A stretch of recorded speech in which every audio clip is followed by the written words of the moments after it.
What were we talking about before we split? I don't remember, and I can't rewind. We were talking about being on IMDb. Being on IMDb, a short film, and our eventual claymation that'll happen for sure. Um, so okay, I'll just use that as a segue. That'll be the next project is our beautiful claymation film, but our very next project, we're working on something really cool. Um, I'll give the background, but Danon, do you want to share what it is? I'll let you For do the sure. honors. Yeah. Well, thank you. So we are developing a deck builder slash dual battling card game. Yeah, we're doing our own card game, which yeah, the intent is kind of so the background to this was Dana and I were at Niagara Falls Comic-Con. Is that where it was? I think. Yeah, yeah. Yeah. Niagara Falls Comic-Con. I've wanted to work with you on something for a while. Like, well, we've worked on all kinds of things, but I wanted to do now that Kickstarter is doing so well, um, and like all that, and I personally felt like I had a grasp on it, and now more than ever do I feel like that. Um, and one thing I'm like I had to get into was like I love the card, the not the card, but the gaming side of Kickstarter, but I don't have the background to do it completely earnestly, which is again what we've been talking about this whole time, right? That if you're going to do something, you got to do it properly, like not just to cash in. So who do I know that's deep into games and all that stuff and all that lore? And it's yeah, Danon's the guy. So he's sitting next to me, sitting next to me as nobody was coming to our table in Niagara. Plenty of time to chat, and yeah, I threw the idea at him. Hey, would you be interested in working on a game together? And you were very excited to do so, and then fully ran with it, to the point that you developed the like you are the game designer, like top to bottom. Like I'm there to do playthroughs with, but I gotta give you the credit for like you made that game what it is, top to bottom, um, with the odd like maybe this guy should wear a hat from me or something. Ah, But no, don't sell yourself short. It's yeah, there's been a lot of I came up with the basic mechanics, and then together we've been really honing it in. And yeah, you as a feedback and kind of like overseeing the project has been super helpful. So yeah, and that's really where I felt comfortable was like I wanted I enjoy doing as much as people hate it is the Kickstarter like marketing business end of things. There I felt like okay, this is where I'm going to earn my keep, right? Like getting all that together and the fulfillment and even just the production of things. It's like I feel very comfortable with how to do all that and how to source artists like one we're watching right now and all that business, right? How to really get all that kind of stuff together. Um, but yeah, like the actual like I haven't played many trading card games since like I used to play Magic, and then I got into Pokemon for a while, and I'm like I'm not in it now, like because I went to a show last August where I met people who are in it, and I realized how far beyond it's gone what I oh, used to do. It's a yep. different world, and yeah, so it was good to have someone who was like steeped in it, and again for me Magic and Pokemon, like they play the almost the exact same. I'm sure there's mechanics now that differentiate the two, but arguably it's the same game. And Yeah. that was trading card games for me. So having someone like you who knows that there's more than that out there really opened up the world. Because in my head, that's what I thought this game was going to be. Like, why don't we just make our own Pokemon game, Yeah. right? But yeah, now you've introduced me to games even outside of ours and stuff that we played through together, and I'm having it's opened up a whole world to me that was not there before. So I appreciate that from you. But yeah, man, Well, like it's uh, cool because I missed the Pokemon and Magic thing. I don't know how. Like I should have been all over it. But I played Pogs and then I just missed Pokemon. wow, um, but I got into the deck building stuff through things like Munchkin, or one of your other guests was talking about the DC deck building game. That Mhm. game was awesome. I've played that game a ton. And things like that. So kind of came at it from another angle. So it's good. We kind of cover both of those grounds because they play very differently than say like a Pokemon or a Magic. So who knows? Maybe we got one of those in us too. But coming out of it with more of a like a dueling game. Yeah, I think it's something that the thing I like about the game that we've put together is at least in the stage that it's in now, so full disclosure, it's February and it's should be if everything's going right, it should be launched or launching very, very soon or while this is running. But like you should be able to at least do a pre-launch on it now, if you can't back it. All that said, um, where was I going with that? Ugh. All I said, what I was saying was, so you should be able to see it now. You should be able to find it now. But given that we're in February, we're still kind of in the prototype stage. But the prototype, the way it plays, it's very straightforward. It's very like it's easy to get into, which is good again because I'm personally I'm not so clear on all of the mechanics of all different trading card games and stuff. So the fact that I was able to pick it up was great, but it's not simple, right? Like there's a lot of nuance in there. There's a lot of different mechanics that completely throw off the way your game is going, your game plan's going. And you're not just like a passenger in it so much. Um, there's choices that can be made here and there that can change your gameplay. Um, so it's just I feel like it's a very straightforward game that has a lot of nuance. And this is just the beginning of it, right? Like the plan is that this is the base game. We're going to be able to expand it and make it even more complicated and interesting for those that want more of an advanced experience, right? But right now, the point is we're getting the base game out there so people can get their hands on it. And yeah, it'll be interesting to start getting people playing it and getting it out there. And we'll try to like tour it and stuff and get it into all the game shops and those kind of places and see if we can get tournaments and things going so people will get their hands on the game if they missed the Kickstarter. Um, but I'm very excited. I'm very excited for how this will go. And again, I'm kind of speaking way early. Like we're recording this 4 months before anything happens. So still all theory, but what we have so far is already so solid. I'm very excited for how it all comes together. Yeah, it was really cool to get together with just like a sample deck, which was literally just like ink, like Bic pen written onto a piece of cardstock, and play through a game.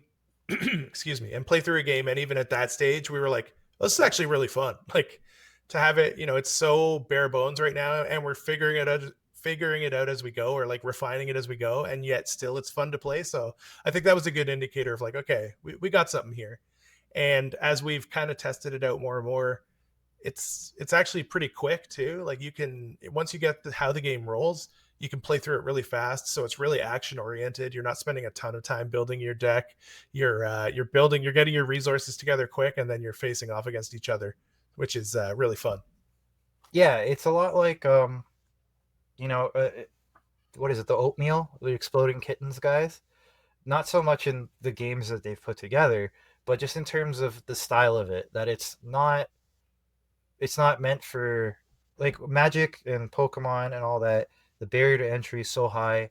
Yes, you can go get a starter deck and technically play tomorrow, but now you have to find people that are at your skill level and all that kind of thing. Where this game is meant to be more like you pull the deck out and you play it, regardless of your skill level, regardless of your comfort level with all these games. Like you can just play this game and pick it up relatively quickly, and you have a chance, right?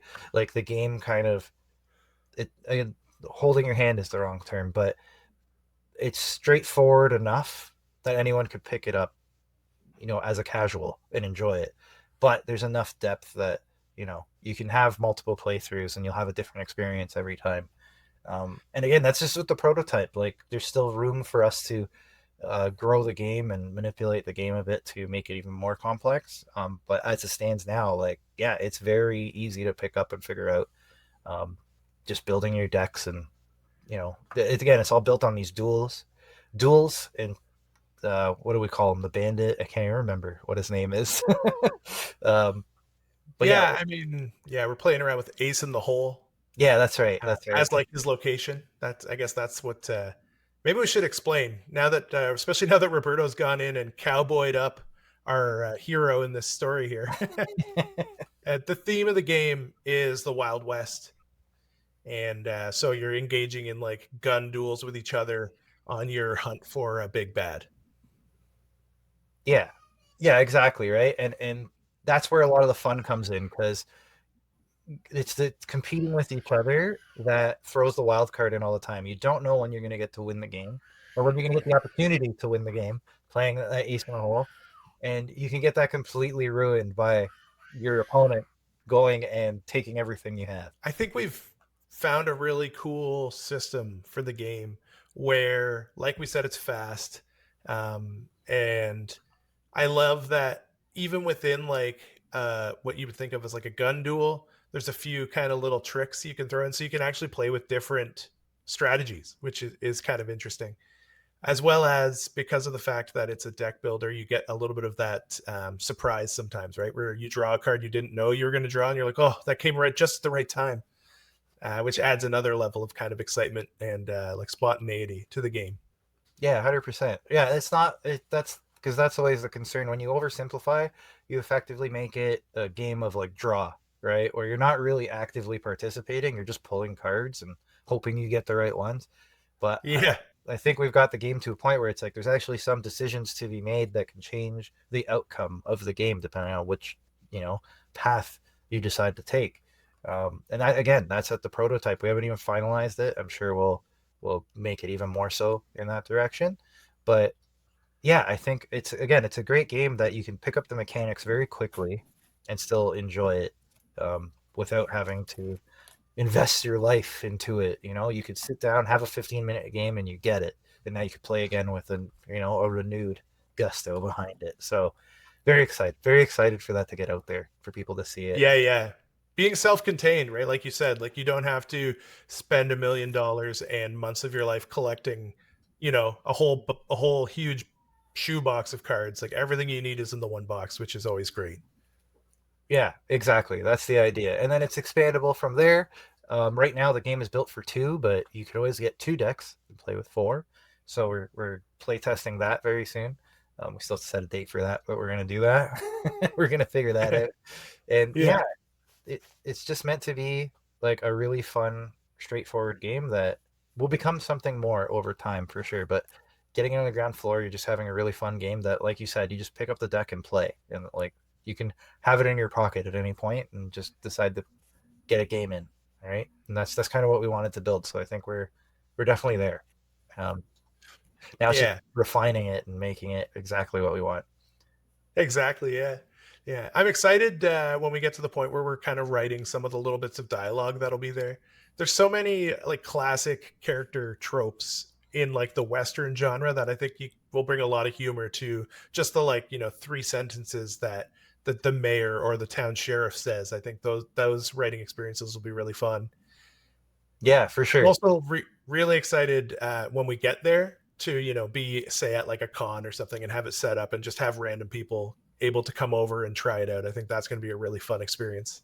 Yeah, absolutely. And that's what I was going to mention. It's like when we're able to get it in people's hands and not just talk about it, I think that's when it's going to become really real that people can come to a booth somewhere and play it with us, or we can get a space at a fan expo, right? And get an hour in the games room for everybody to try it and maybe compete for a couple decks, right? Like it would Yeah, be because you could also the good thing with this game is because it's a dual setup, you could easily have like tournament style play where the winner of each duel goes on to the next round and so on and so forth. So you could easily set up game nights and things based on this game. So yeah, it's just the beginning. We're in like phase zero right now. Again, we're still prototyping everything, um, but I think we have a good plan to get where we want. That when this is airing, it should be available in some form. Um, so yeah, like it's still very early, so it's a very weird situation we're in talking about it right now.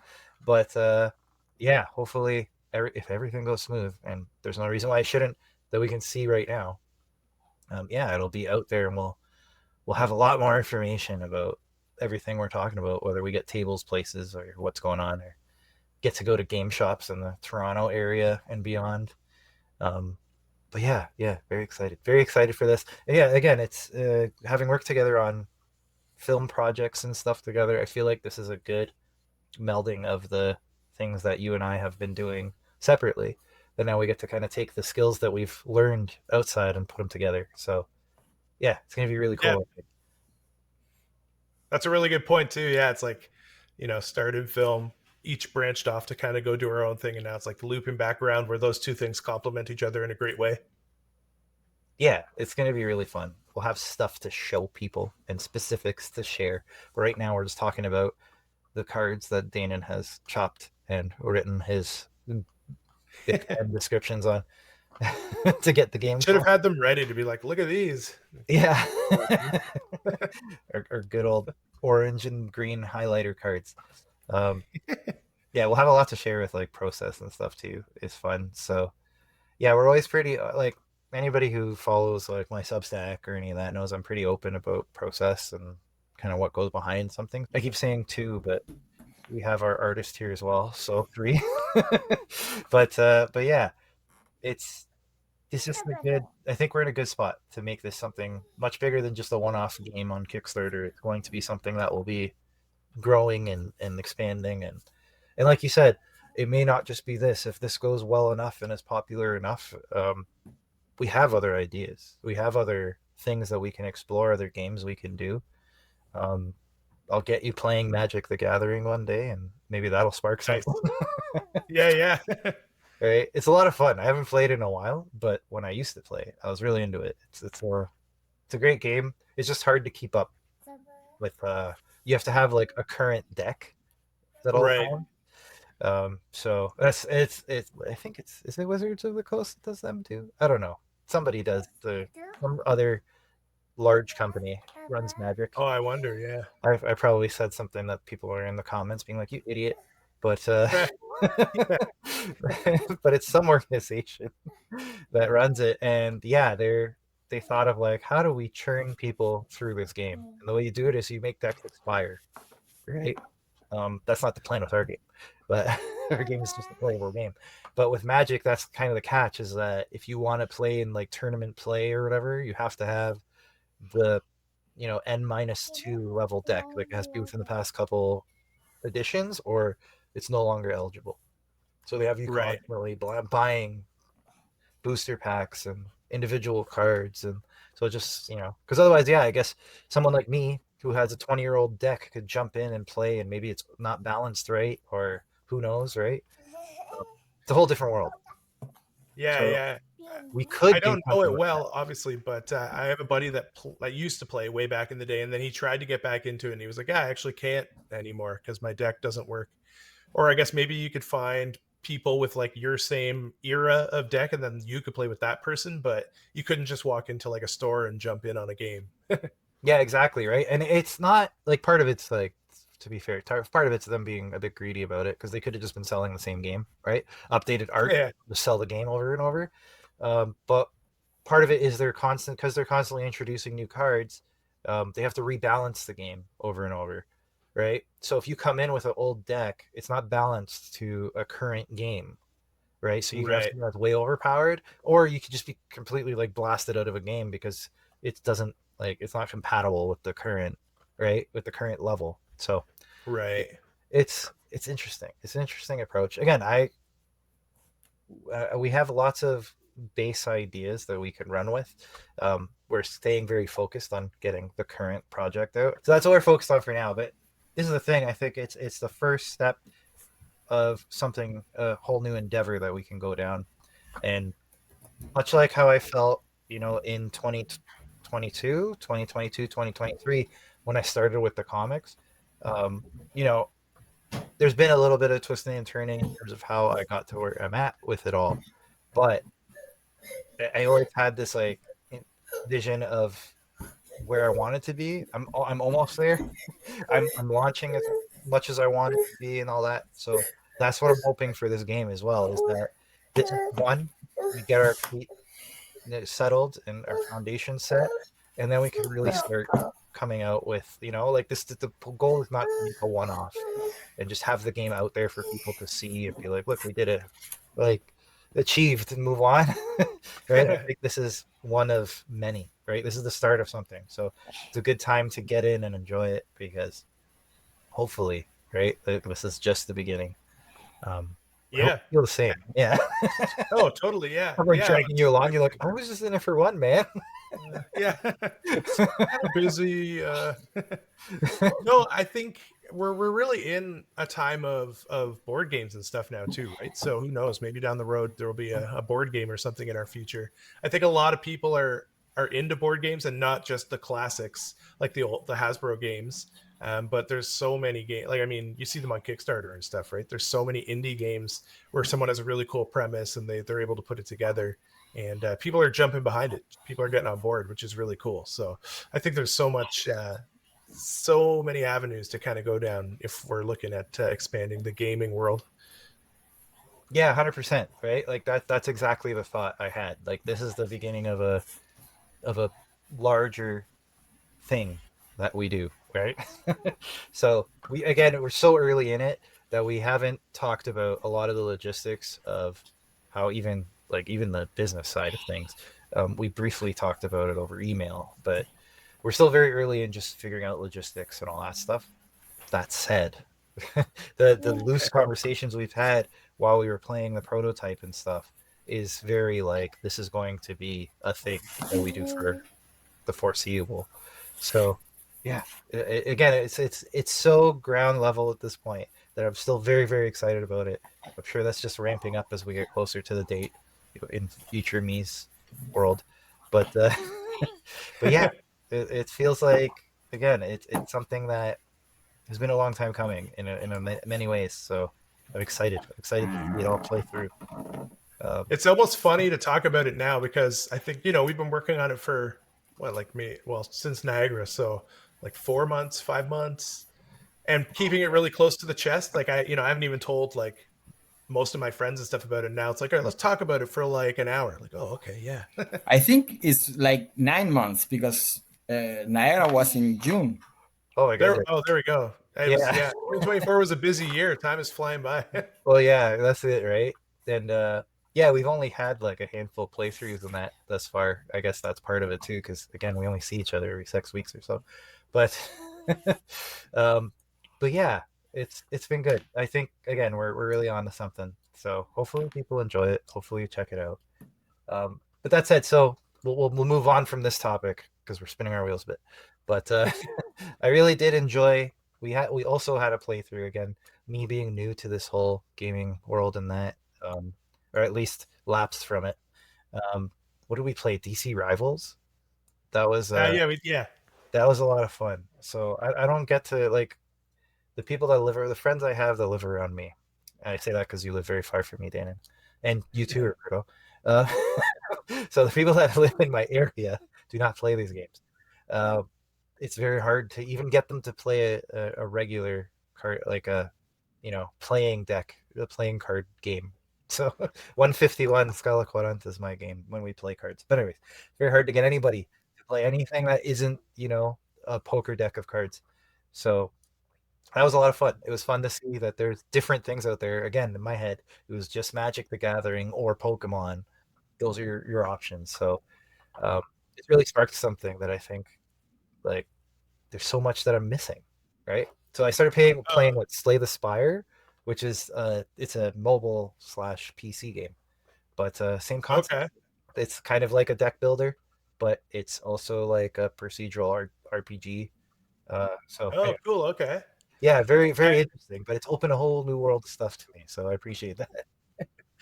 Yeah, it's interesting how deck builders are kind of entered into the video game kind of like universe as well. Like I remember playing Hand of Fate on the PlayStation, and Yeah, it's you're building a deck. I mean they spruce it up a little bit so it's a bit more of a video game, but at its core you're building a deck, and it's a lot of fun. So it's yeah, interesting to see how you can kind of translate that to different mediums.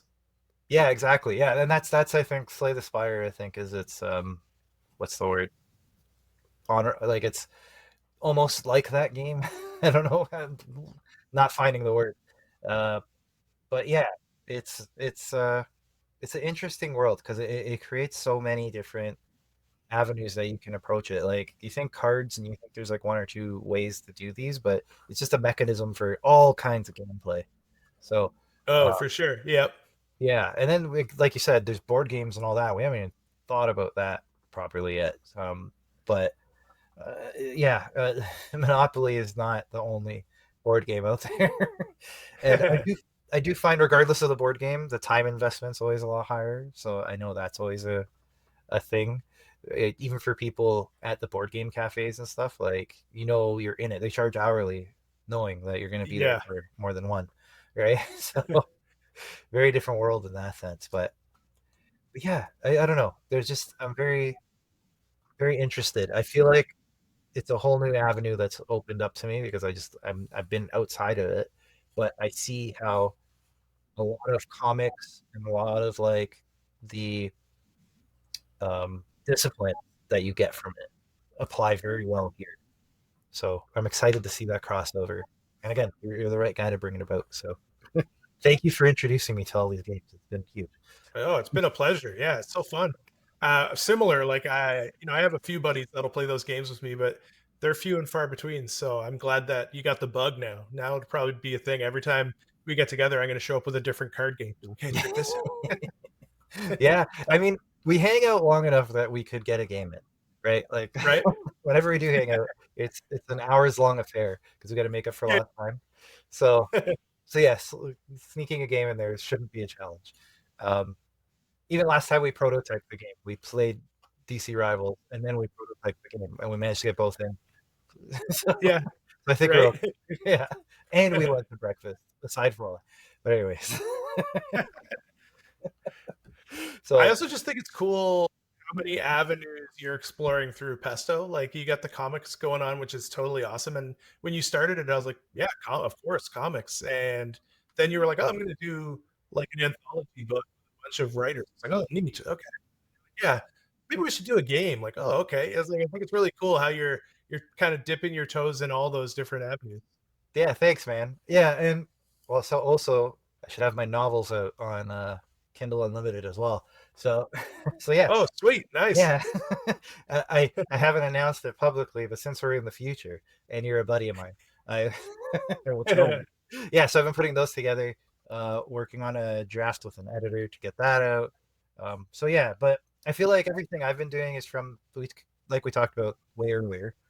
I feel like it's always the same base on my end that I'm coming at it like as a writer, and then how can I get other people to help me fill the gaps?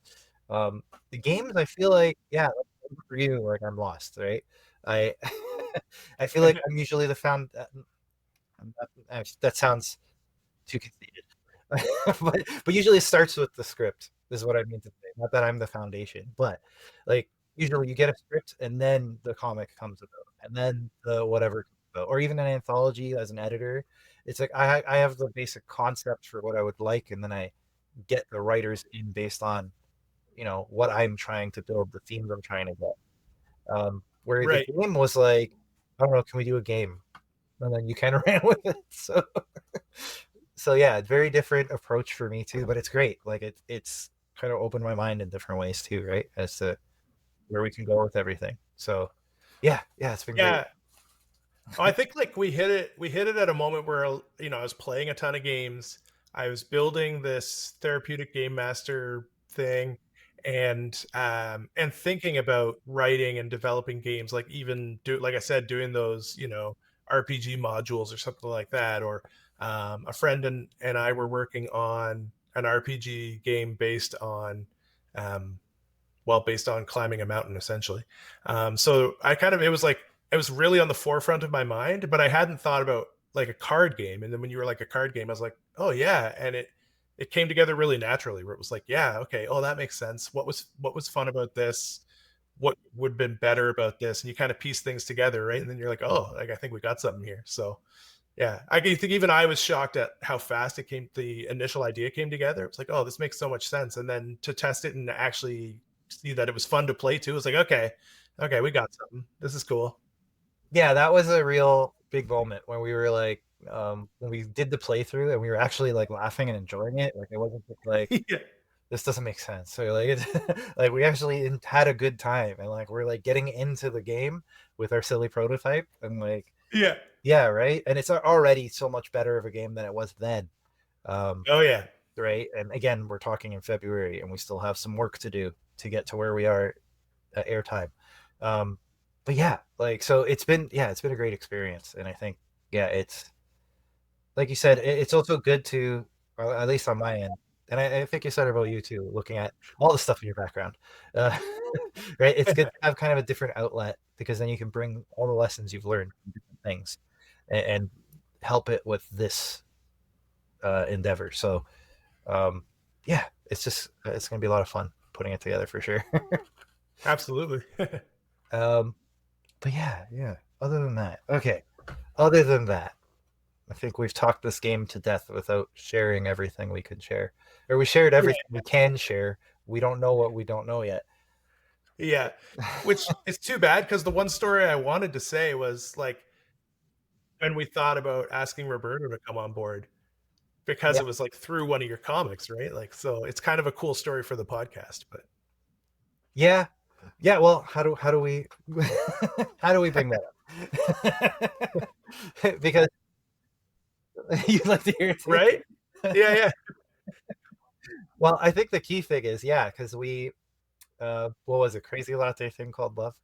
That cover that Roberto did, the Gone with the Wind homage variant. Do I have it? Oh, it was the from Parts Unknown. That was Oh the one yeah, that got me. that's the one that got Yeah. you. Okay. Yeah. Oh, The cool. So we the have homage differing to the stories. I classic love WrestleMania. it. Go you tell yours. I'm gonna look for this cover just for the people's. Okay, yeah. So I just got all my issues of From Parts Unknown. We knew we were going to be doing this Western game, and something about the way you like, to me, it almost looks like a painted style that you did on that cover.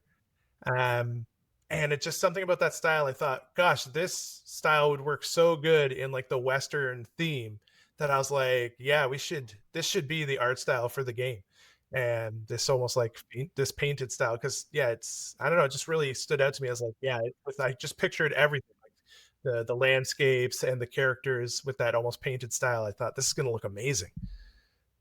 So right on. Yeah, same answer, but it was the Crazy Latte thing cover that did it for me, because it was, again, Gone with the Wind, more that style anyway. So that's funny. That's funny that it's two different covers from Roberto that had the same effect, which was like, yeah, That is awesome. Yeah. right. It's like I know someone who can do that, like old spaghetti western style, right? In Roberto, which is very fortunate, and then we're all probably 3 hours from one another, but we're all relatively local. I'm not talking to people, again, very lucky with all the artists I've worked with from all over the world, but sometimes difficult talking to people all over the world, all different Yeah. time zones, and different availabilities and whatever. Like I talk to Roberto all the time with the podcast. I talk to Danon all the time just to talk to Danon all the time.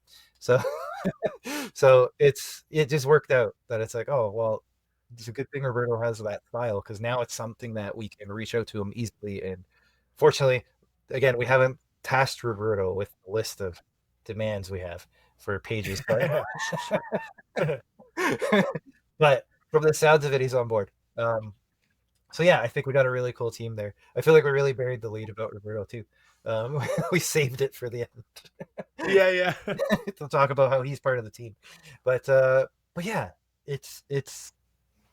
I think again we got a good crew together that we could put together something really cool, and being so close physically, I think helps too, because we'll all be able to actually hold the cards in our hands and see, the fruits of our labor together. Uh, yeah, and then it helps too if we're going to shows and that it's like the whole team's here. So Yeah, I think that aspect is really cool. Like if someone comes to the table, it's like, yeah, the three of us, we did this thing. Look at this. It's like, yeah, whoa, really? right. Like, yeah, like It's that. like this is That's everyone, really fun. because Yeah, the whole crew. yeah, right. Like Roberto won't understand this, but every time somebody comes to my table at a con, the first question I get is, "Did you draw this?" And sometimes Roberto's beside me, and I say he did this cover, but otherwise no. Uh, but usually the answer is no, I wrote it, and everyone goes, oh yeah. There's not the same excitement level when it's when it's like I am the artist. But this kind of gives us that opportunity to be like, well, Danon like basically designed the game top to bottom, right? I threw my hat in here and there, and then Roberto made all the art what it is. So so it's like I'm the reason you could hold it in your hands. I guess I hired the printer, but I'll figure out what my part is eventually. You're gonna write the fun dialogue. I'm gonna write the fun dialogue. I feel like you got more ideas for that now than I do, anyway. So Roberto and I are actually looking at tabling at a few cons together. Like we rather than do it separately, which is what we kept doing, and we kept ending up across the hall from each other. When we did Hamilton together, my brother was my table mate, and Roberto's table mate fell through, so he was alone. So I was sending my brother to go relieve us at either table. So now, at least we'll split the table, and then you've mentioned like as long as we're not doing something like overseas or something crazy that's going to cost a lot, that you'll be happy to join us. So it'll be good because we'll always have the full team around, at least when you're free and Roberto's free to do so, and we can land a table. So I think we're kind of building something really cool together. Yeah, and it'll be cool to be able to, I know like one of the things you love about the cons is being able to go around and talk to all the other creators, right? Like you're going around talking to all the comic book guys. So which like, I mean, I can engage those guys in conversation to a degree, but I think, we'll probably find other game people there, and I'll be able to talk to them, and that'll be super cool to kind of like get to know that scene a little bit more, meet some of those people. Yeah, it's definitely a great icebreaker when you can point to something, right? And say like, oh yeah, I'm at that table over there. Like I put this together.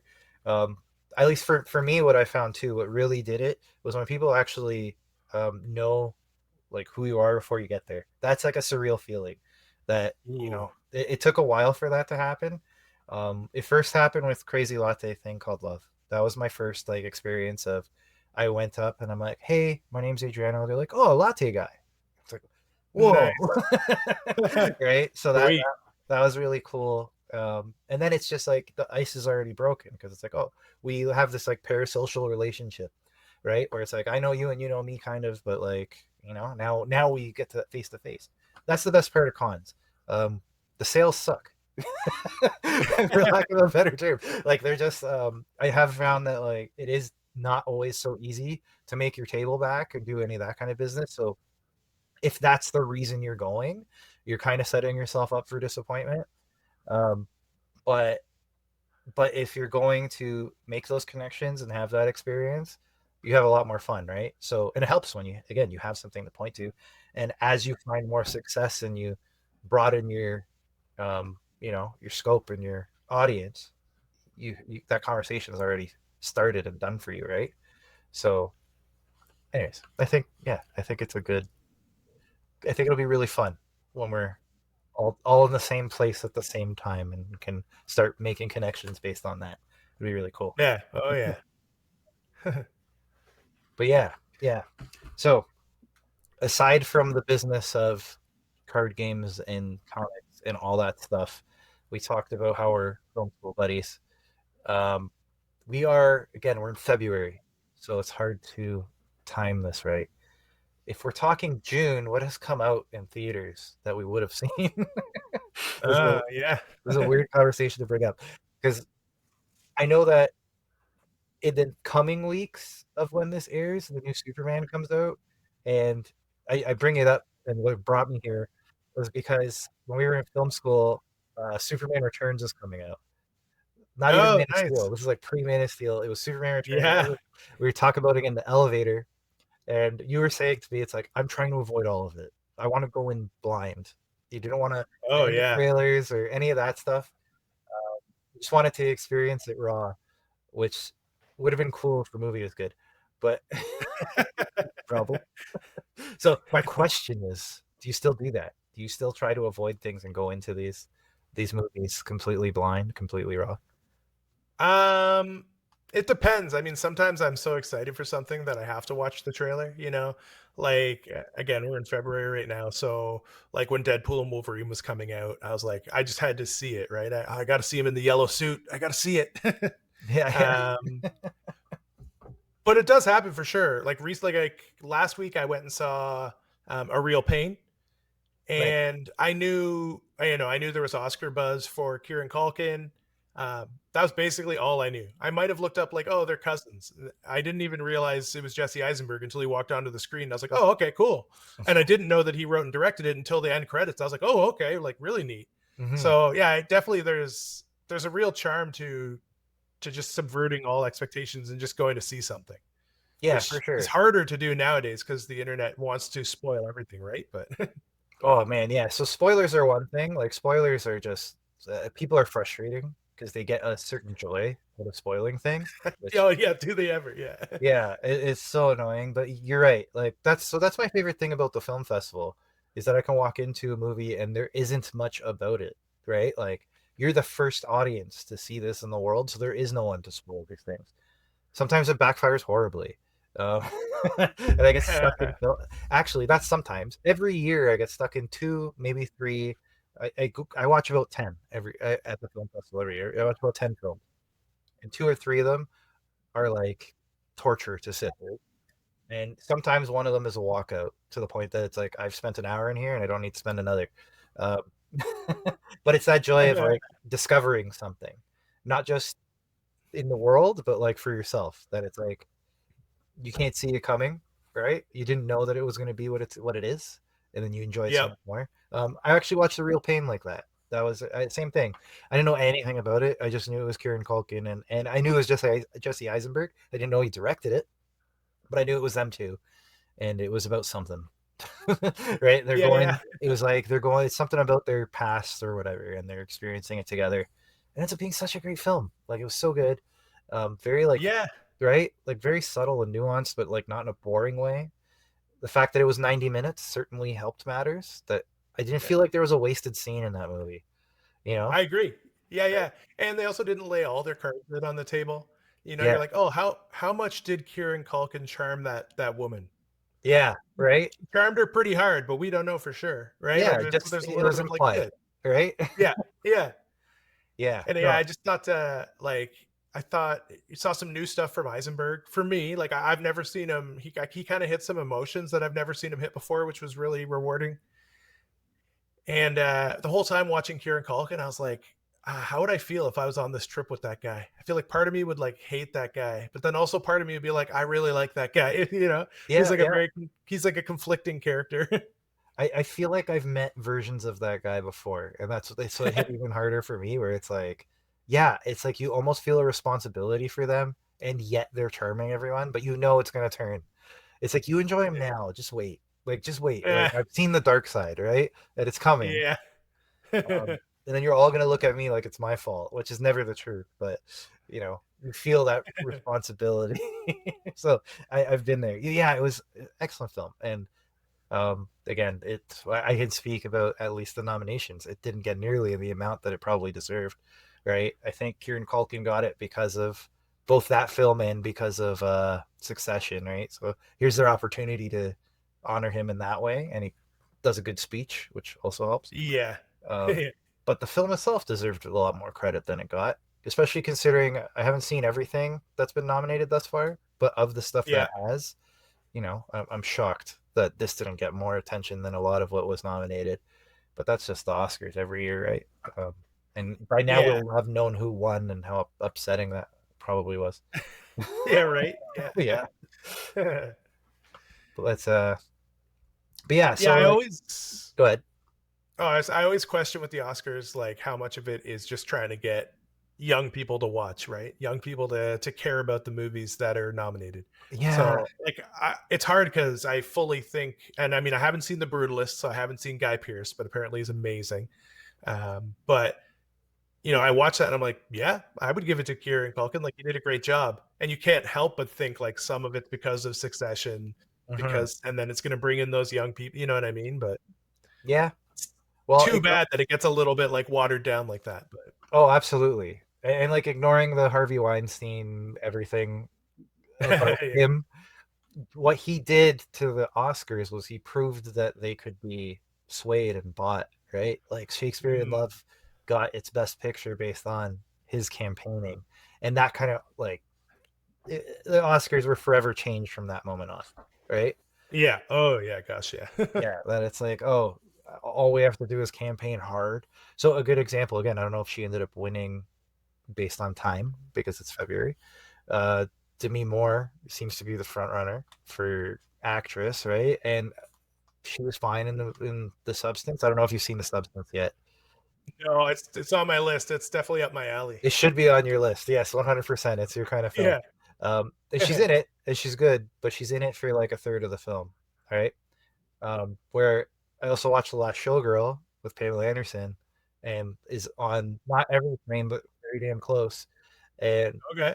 very much deserved at least a nomination, right? If not the win. So I think Demi Moore's Golden Globe speech kind of locked it for her. Uh, Again, who knows if she wins best actress in the future, um, and now in the past for One of the Stairs, but but the Golden Globes win was a clear turn, right? Where it's like Pamela Anderson does not win now because Demi Moore right. we said what she would have said, but said it much more eloquently than she probably would have said.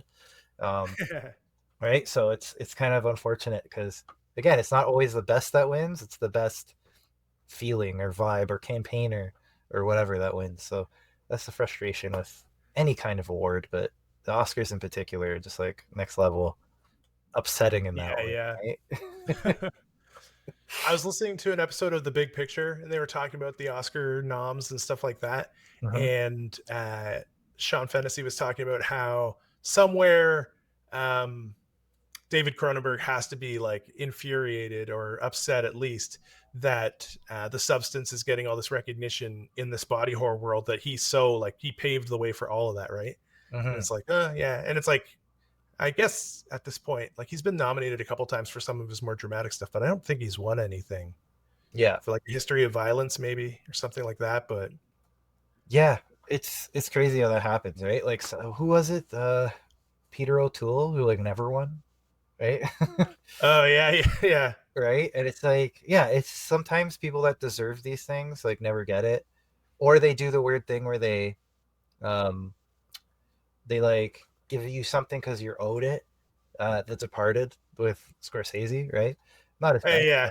Yeah, I enjoyed The Departed. I really liked it. That However, was awesome. Yeah, yeah, was it the one that deserved the best picture out of his catalog of films? Absolutely not, right? yeah, yeah, Like yeah, relative to everything he's ever done, that is not the one that deserves best picture. So it's yeah. all silly. It's all I love how they totally gave it away too, because it was like presenting the award, Steven Spielberg and George Lucas, and you're like, oh, okay, so they're yeah, gonna give it to their buddy. Everyone's right? gonna hug. It's gonna be nice. Yeah, and like in theory, they don't know. Like maybe they don't, but they're really hoping that it worked out, yeah, yeah, right? yeah. That's how the whole La La Land fiasco happened, right? Because they Yeah. don't know. So, right? But and that's why they were so slow to react, right? Because nobody was like, no, no, that's not what the card was supposed to say. Like they had to trust them until somebody grabbed the card out of his hands. Yeah. Yeah, that was Right? interesting. That was fun. I was a little upset because, as you know, I really enjoyed La La Land. That was for me. That was my film. It's like, oh, they Yeah. won for like a whole minute. And again, to the beginning of this podcast, I'm like the pulp guy. I like my like genre stuff, and Moonlight was not that. That was literature to Yeah. the pulp that I Yeah. enjoy. So La La Land was for me, and it won. And see what you will about how corny everything got and all that business. With the people who enjoyed that movie, but I really enjoyed it. Okay, and I was happy when it won for a few seconds that it won. Um, yeah, kind of disappointed with how that played out at the time. I remember because I was like, yeah, and I had my like, um, I every year I play with my family who's not interested because I always win it. Oh, They they play with you? Amazing. oh not anymore. At the time, they would. They'd be like, sure, we'll fill out a ballot, and then I'm like, oh yeah, short film. I guess I got that one. And it's like, well, why would they know? They nobody plays with me anymore. So I had to like, no, I was wrong because I thought La La Land was Best Picture, but yeah, And it almost was. almost it was for 2 full minutes. They can't take that away. But yeah, that was interesting. It's like that and the Will Smith slap were probably the only like pure moments in the past years of Oscars. Yeah. You need one of those every once in a while. Well, 100%. Yeah. Were you watching the Will I mean, Smith thing live or did you no. catch up after? Yeah, I caught up after. Yeah. It was chaos at the time because especially in Canada they bleeped it. So and they did it poorly, so it was like a minute of silence. So you're like, what is happening? Oh my gosh. Had to jump on the internet, and then the people in the UK like put the uncensored version, and it's like, whoa! And you think it's a bit. Anyways, that was fun. Yeah. It was a fun time, not for either of the parties involved, but for everyone else. A lot of fun. Yeah, I haven't had cable TV in so long that it's harder to watch those sorts of things now. Yeah, that's fair. That's fair. We have like the Hyper Canadian. We have the Bell 5 internet TV or whatever thing. So yeah. So you can get CTV on it, which has the Oscars. Perfect. Oh. Yeah. So I wonder if we'll play that on the app. Yeah, yeah, exactly. That's okay. Exactly it, right? So I don't have cable. I'm ready. I'm ready to torture my wife this year. Then is what you're telling me. That's right. We you can blame me. Then she won't know until this airs in June. Yeah. I doubt she's listening, but so I listened for the first 10 minutes, and then you guys started rambling, and I was over it. Yeah. Oh man, but yeah. So I don't know. I find the film world is interesting because everybody's so worried about the box office and how it's not the same as it used to be. But I feel like much like the DVD boom, like you have to look at it as that was a time of when it was, right? Like everyone, oh my god, in the 90s and DVDs, it's like sure, but DVDs made sense. Streaming is a better experience for the customer. You're obviously not going to make as much money, but you can't go back now. Similar with the theaters, right? So they're like, oh, there used to be a time where people would just go to the theater and watch what's out that weekend. Well, obviously nobody's doing that anymore. They're seeing what it is, and then they're going based on what the film is, right? So I feel like they need to adapt in that sense too. Like, I'll go to a film in the right circumstances, right? And that's how they have to start selling it. Is like make it an experience. I think IMAX is huge for that, right? Is you've advertised it a bit. You've like there's a reason why I have to go to the theater to see it, you know? And yeah, especially when you know like the filmmaker knows how to work it, right? Like if it's like Christopher Nolan's coming out with something on IMAX, like gotta go see it. Yeah, exactly, right? And then it's just talking heads for 3 hours. But yeah, but they're really big. They're really big and they're a bit warbly. But I have my feelings about that movie. But but I'll be there for the Homer's Odyssey thing in IMAX. I'm sure it will be. And that's the thing, right? It's so Spielberg said it a long time ago. He said this like probably when we were in film school that it's like you're turning films into musicals where you plan to go and it's a night out because it's become so expensive. And he said it as though it was a bad thing, but I think it just is, right? Like you're competing with everything. You can't just have it again. You can't be what it used to be. People would go to the films on the weekend because you don't want to watch your tiny television in your little ringing CRT in the living room with the screaming kids and the whatever, right? Like you want to go to the theater and have a different experience. So you just go. That's it. You just go on Friday and you watch whatever came out. Now it's like I could stay home, right? And I have a nice sized television that's in widescreen that, you know what I mean? I have a sound system that goes with it. And why would I go to the theater? You offer me nothing different. So yeah, it's they have to adapt. And the way they adapt is more of an event to be in the theater, right?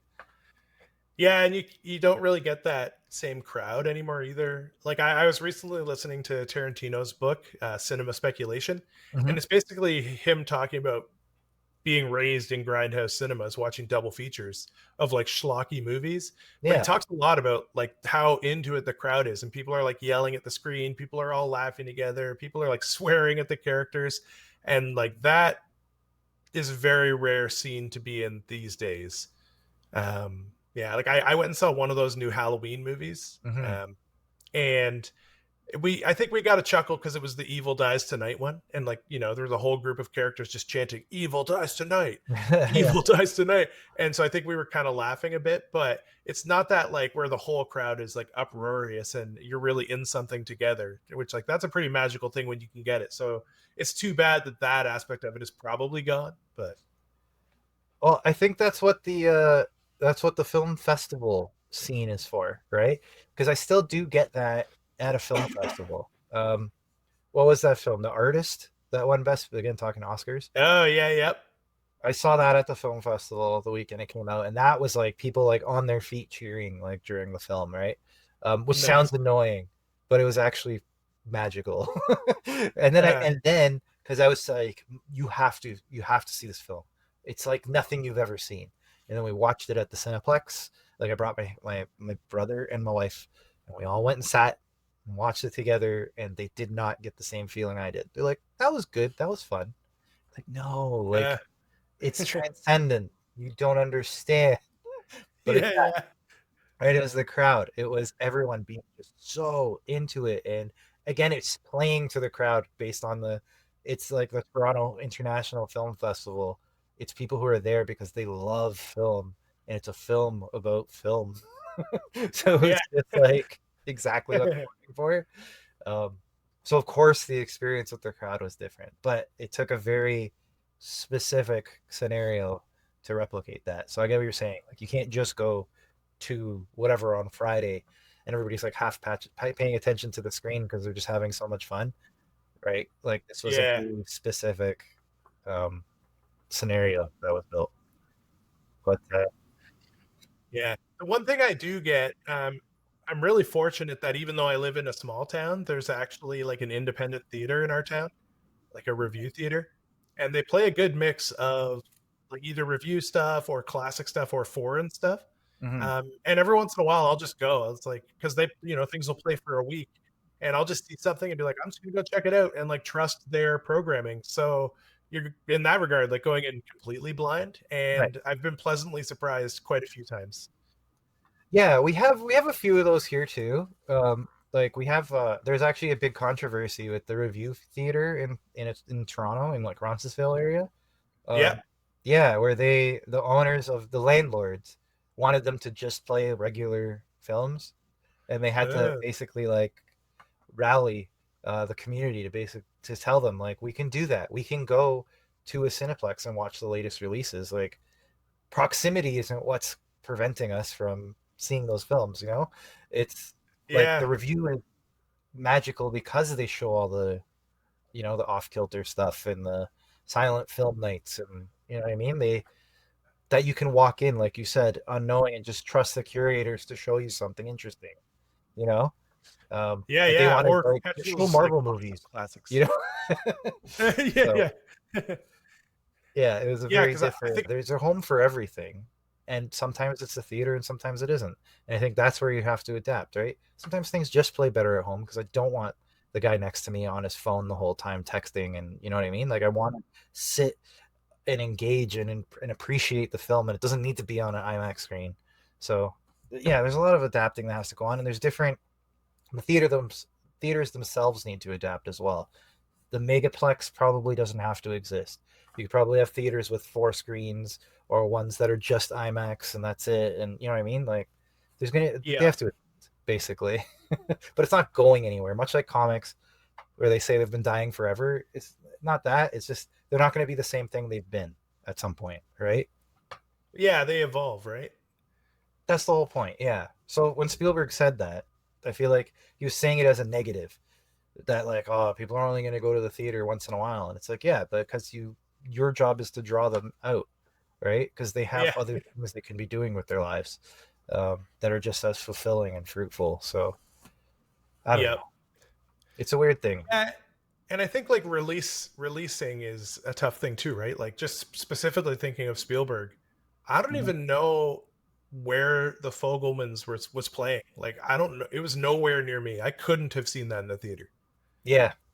So it's Yeah. like, yeah, I Exactly probably right. would have because like I'll throw, I'll buy Spielberg stock every time. I'll give it a shot, but it was nowhere to be found. So Well, and that's the thing too, right? It's like if you had, like you mentioned, your specialty theater in the town you're in, and you know that you're going in there and getting the type of films you're looking for, you know what I mean? That's a perfect place for it, and they'll find their audience in turn. Like people will travel to the things that they enjoy. You don't. It's not like before where it's like you do the multiplex, so we'll get everyone going, like regardless, right? Because yeah, again, it was the people will come and then we'll figure out what they want. It's like we have to kind of flip that and make it this is where you can find what you want, right? And you come yeah, to me. And that's I don't know. What do I know? But I feel like that's the way out, right? yeah. That, and I think they should try doing double features again, right? Like people still go to the drive-in, even though Oh it's yeah. kitschy, because they know for the entrance price they're getting two or maybe even three movies. I think it'd be awesome to go to the movie theater and know that you're locking in. I mean, obviously you're going to be there for a while, but that probably means you're going to buy more popcorn. But you're locking in for like two movies, especially if they're like really well paired together. I think that'd be really fun. Yeah, exactly. And now they sell alcohol and food and all kinds of things. And again, that's how they can adapt. Like apparently the Alamo theaters in the US are really good at that too. Like they kind of and introduce that whole concept. And yeah, maybe that's the thing. Like you really do make a night of it instead of trying to churn people in and out. It's like you keep that crew there, and you make your money a different way. You know, Yeah. make it an experience of a night rather than trying to push people out. And that just goes back to like us not having a third space in general. Like maybe return to that a bit, right? That people have somewhere to go that isn't home or work. Um, but yeah, anyways, that's a whole thing. It's a whole different problem. That said, Roberto, are we ready to start doing some dialogue? Yes, we are ready. Look at this, eh? So I gotta say, the one thing I wasn't ready for coming on the show is like how, like, I want to be watching this awesome art take place, and at the same time, I'm like, okay, like, make sure you're looking at the camera sometimes, stay in touch with the conversation. But I'm also just like, wow, like, look at it come together. It's actually pretty challenging. It is tough. Well, most of the time you'll notice that my eye line is never lined up correct, and that's partly that because sometimes I'm watching the art, sometimes I'm making eye contact with the box that you're in. So don't sweat it. We're a tiny box on the corner of the screen that the people are watching for a reason because they're all watching the art while that happens. True enough, yeah. Don't worry. Possibly on a cell phone too, so we're like this big. Exactly. We're not even dime sized, so we're okay. Well, we can start to ask the guest and ourselves to wear sunglasses, so it doesn't matter where we're looking. That's true. There you go. Instead of these ones that always have a glare of my ring light and the monitor in it, Right. wear sunglasses. I like that idea. All right, so dialogue. I think there's not too much here that's required, right? But Danon, I'll let you take the lead. The question is, do you want to type, or do I type? Who does it? Oh, I'll let you type. Yeah, You let me type. All right, let me yeah. get that set up. So Now that I'm seeing, like, now that it's cowboyed up, I almost want to like just make it completely outrageous. go for Like, it. in the fifth frame, like he should almost just be saying like "yeah," even though he's getting attacked by I like it. Yeah, like yeah. I think that's funny, but it's almost like he's not like miserable as these things are happening. Like he's just like a cowboy. Yeah, yeah, right. Yeah. like he's just having a wild old time. I like it. Okay, so is that where we're starting? Well, I think like the first frame, you got to have something like Here, kitty, you know, kitty. yeah, get down here, critter, or something like that. I'll go with that one. Get down ear. Is there a way to write that? That's like, yeah, okay. Get down ear, critter. I'm offending all of our southern viewers right now with my Yeah. Yellowstone accent. Yellowstone, Montana. How dare you? Uh, okay, first one is locked. Does he say something to the cat for running away once he gets there? Uh, he doesn't have to. I mean, you could put in like the cat sound, like rare, like a cat sound as it's jumping Yeah, away. yeah, let's do that. Or you could just leave it. Do you need to set it? I think it makes sense. Like with that person waiting there, you don't need them to be like, "Please save my cat." Yeah, no, I think Why, the context. why is there. everything coming out in like some sort of bizarre accent now? I need to check myself. everyone is southern. It's Roberto. He made the cowboy, and now we're stuck on it. All right, so we got the cat noise, And then yeah, I think you need the the something in the recognition, right? In the third panel. Like yeah. I'm trying to think of how to cowboy it up. Because me Yeah. would be like, oh geez, that's very not cowboy. Yeah. Oh geez, Rick.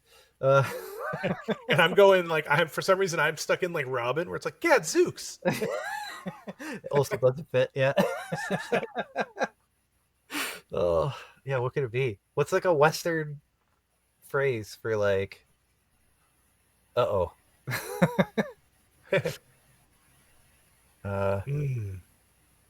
Okay, my lighting's gonna go off.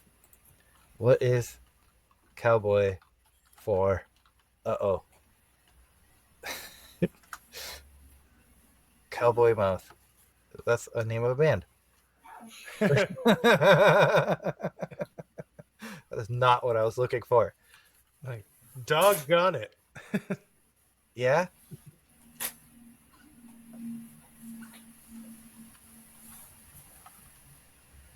Doggone it. Yeah, okay. Let's do it. I like it. That works. Done. Okay. That's panel 3. Panel 4, we have... Panel 3, this is... Panel 3 is that last one I just put. The doggone it. And then the middle one, the second one is the cat just going right. Okay. Yeah.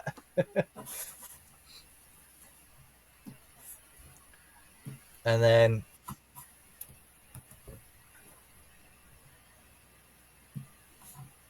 Does he say something to the It looks like there's room. He has to say something. Oh, it's just going to be a weird panel. Where he's pushing the guy out of the way. Yeah, yeah. Did you say get? Get! Get out of the way. Get out of the way. The way. Yeah? Something like that? Yeah, sure. Yeah. Yeah? You got something better? If you got something better, throw it at me. I want to hear it. I don't know. Yeah. I'm like, have we gone too far? No, there's no too far. It's no perfect. such thing.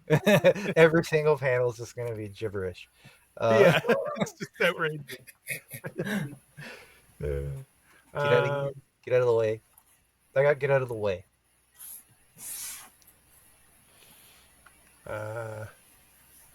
Yeah, I'm stuck on even just like look out. Oh, that's not a spot. Watch it. Get out of the way. No, it's gotta be the twang.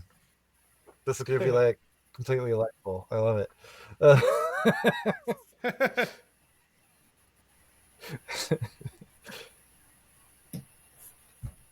And then okay, panel 5. Are we going with the yeehaw? Are we doing it? Or is that too far? I think he could be excited about it, but in panel 6 he has to at least be like, I'm busted up or something. Like he has to acknowledge it. Like he just got hit. Yeah. Okay. There has to be a little bit of tension. Yeehaw. And then what is it like? Oh, that got me good or something. That's good. Yeah. That got me good. All right, that's panel 6. Can't believe we did a 9-panel one. What did we do here?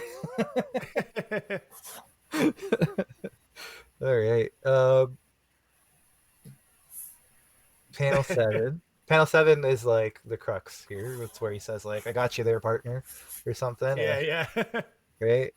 What does he say? Like, yeah, hold on, I got you, partner. Or, Yeah. all right, let's do that. Hold on, Yeah. I got you, partner. Roberto, this is all you're doing. We're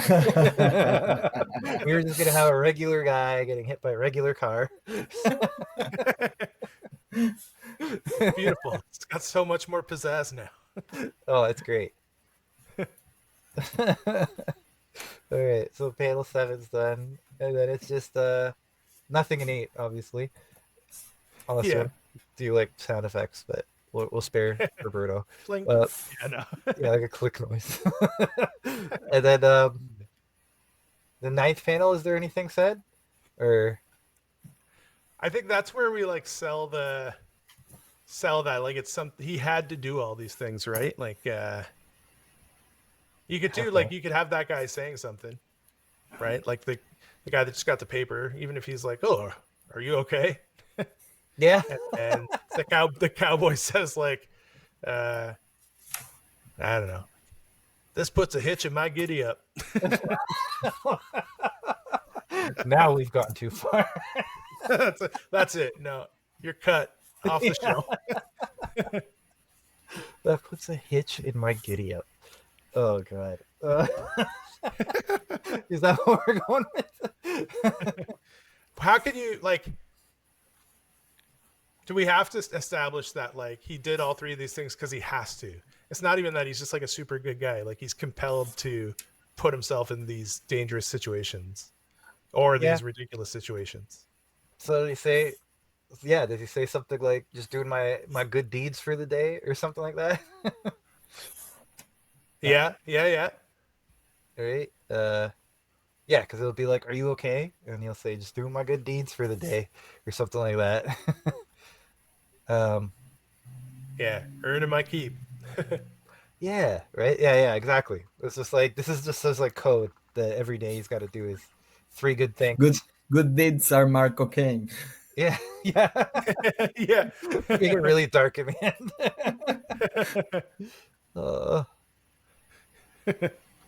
There, I want to write the. Are you okay? I think we're locked with that, and then Or like, do you do like thanks ...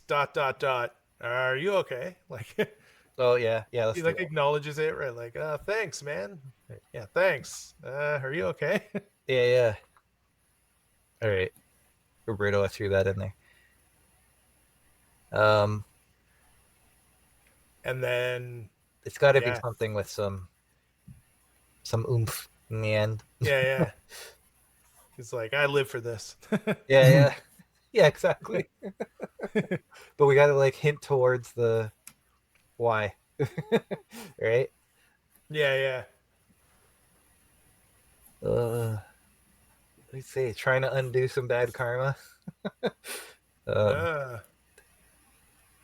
Yeah. It's those lines have been used. I'm like, oh, what is it like? Oh, I'm trying to balance the scales. Yeah, just trying to balance the scales of karma. It's an eloquent cowboy suddenly at the end. Yeah, right. You don't know. You can't judge a book by its cover, you know. Yeah. Where do we go here? I feel like we have ideas, but none of us locked in on one.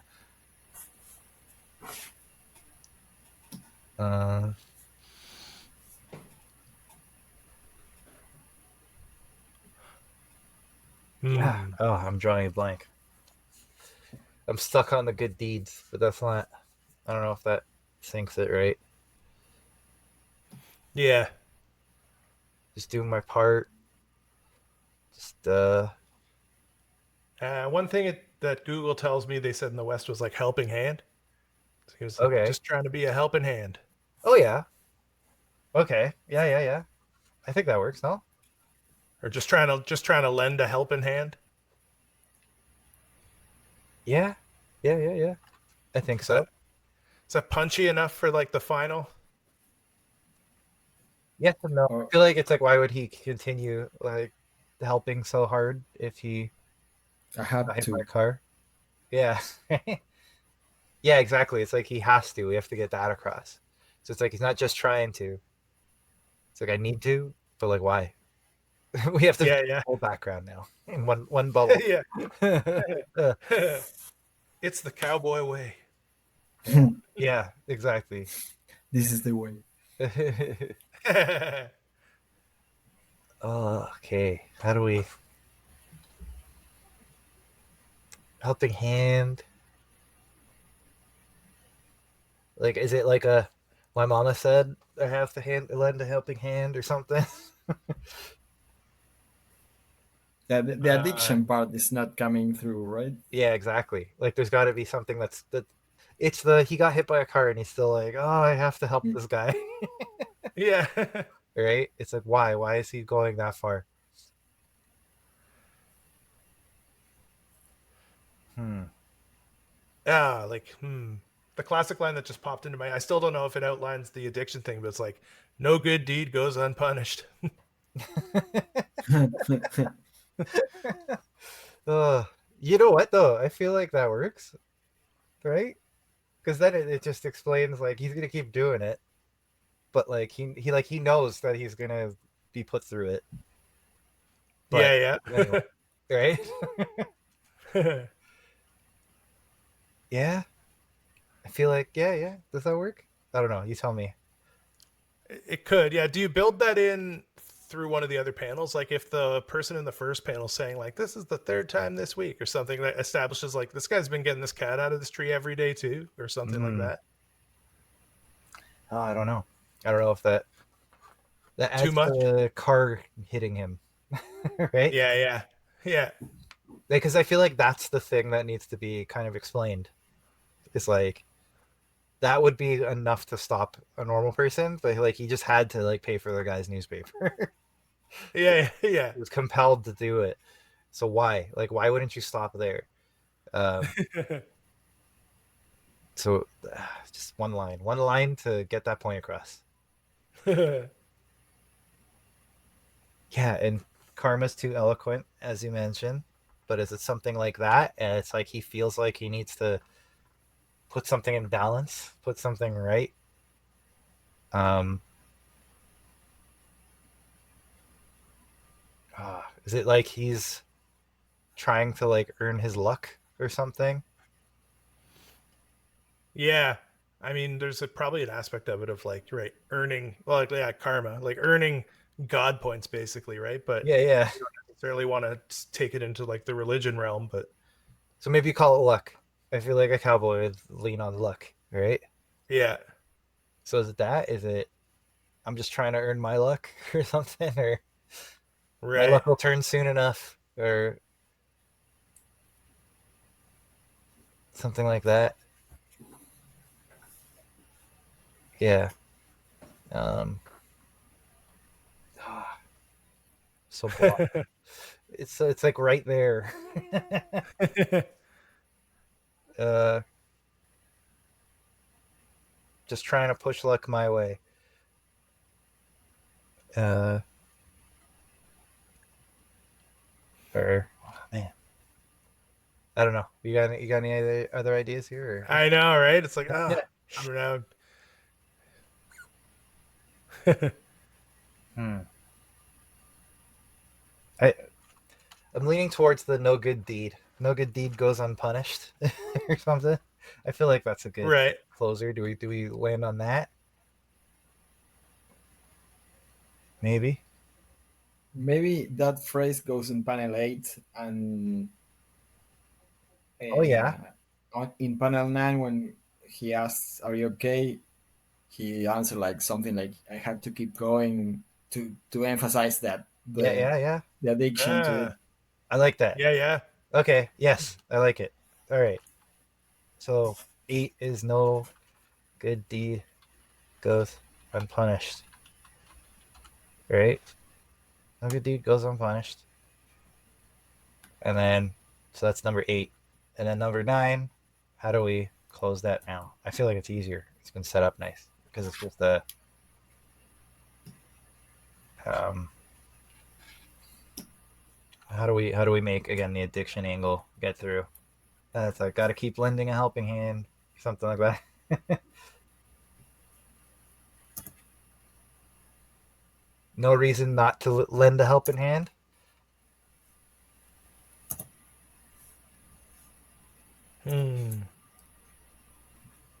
Right, so it's less addiction and more just like, you know, it happens. Oh, what about No, wait. Yeah. No good deed goes unpunished. And in the next panel, I where is my next punishment or something, like he's waiting for the next hit or something. Oh yeah, yeah, yeah. yeah. That's the addiction part. Oh yeah, yeah. So he's not addicted to the good deeds. He's addicted to the. He's like a masochist, Uh-huh. which explains the hee haw when he gets hit by the car. Actually, Right. yeah, that kind of works. Okay, okay. Yeah, it's like thanks, are you okay? He says, I'm just excited to see what's next or something. What my next punishment Yeah. is, right? How do we say that a little more eloquently or less eloquently? I don't know. Yeah, it's like I'm excited. Excited? No.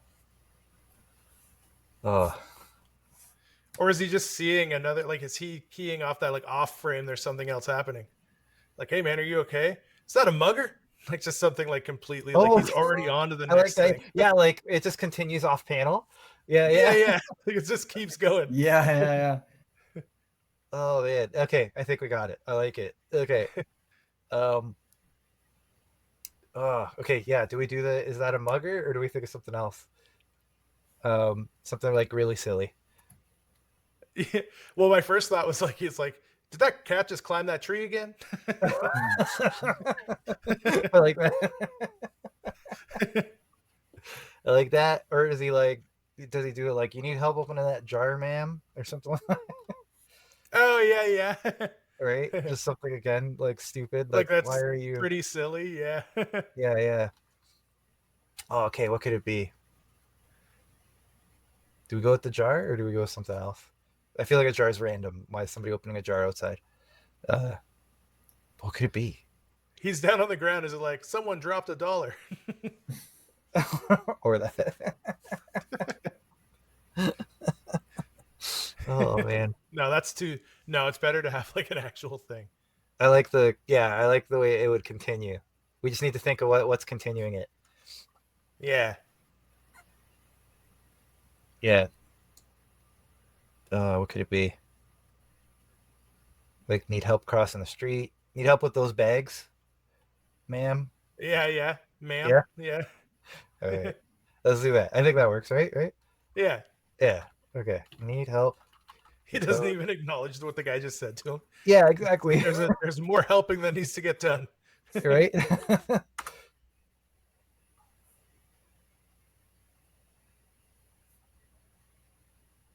or hold on.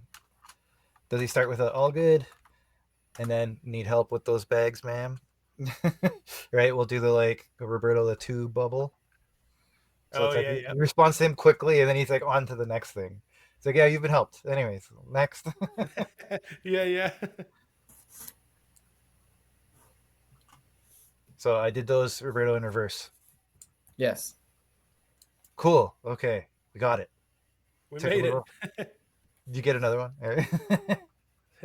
I was just looking up like what he could say for all good. He could say he's hunky dory. Hunky dory. Oh shoot. Okay. Yeah, we got to do that. How do you spell that? Hunky dory. HUNKY Uh-huh. DORY. Hunky dory. All right, done. That's better. That's a big improvement. Yeah. Oh, it's like hyphenated. Yeah. Oh, okay. Let me try again. Hunky dory. Okay.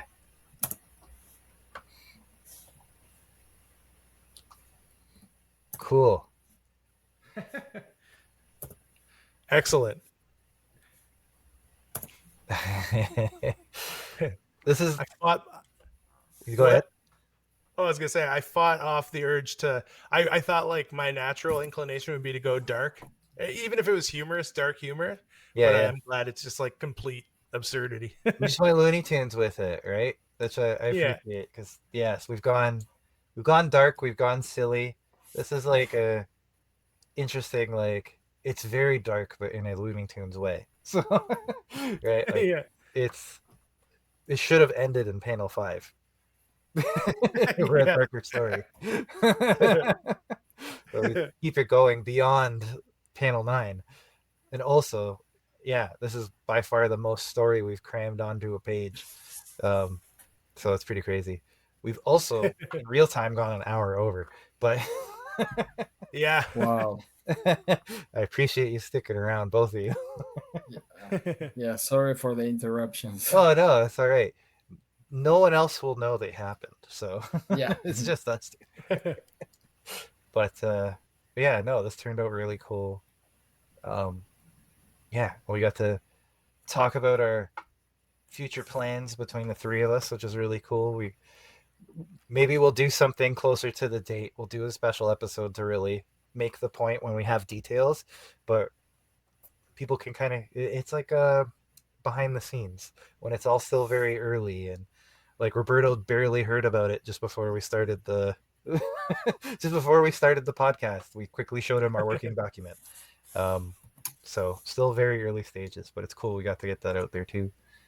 And yeah, man, we got a cool page together. I'm very happy Yeah, with how that's it turned fun. out, right? And we'll have you back because you have to. Deal. Being part of the group, now you're stuck. So yeah, we'll have someone. Aaron is coming back. Rablowski. He's our first repeat. So if anybody's seen Nice. episode or the second guest, not necessarily episode 2, he's returning. He wanted to come back. And he said it at the time and he meant it. He booked the time. So his episodes will be coming up Nice. soon. Yeah. But we'll have you Very as a repeat guest as well. So we have at least 2 people willing to talk to us more than once, which will be cool. Right on. We're getting to the important part where he signs our names and he does his fancy signature for us. One day I'm going to get you to design a fancy one for me, Roberto. Okay. There's a lot more letters to work with, though, so best of luck. Yeah, mine was easy. Yours is very, yeah, and it's like natural. Mine's a mess. There's no fancy way to write that. Anywho.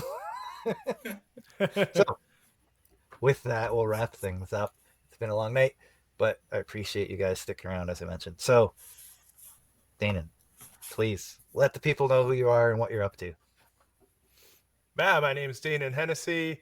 I am a therapeutic game master, so if you want to come check out therapeutic gaming or just talk about D&D or model painting or any of that type of fun stuff, you can find me on socials at Dyson Development or DysonDevelopment.com.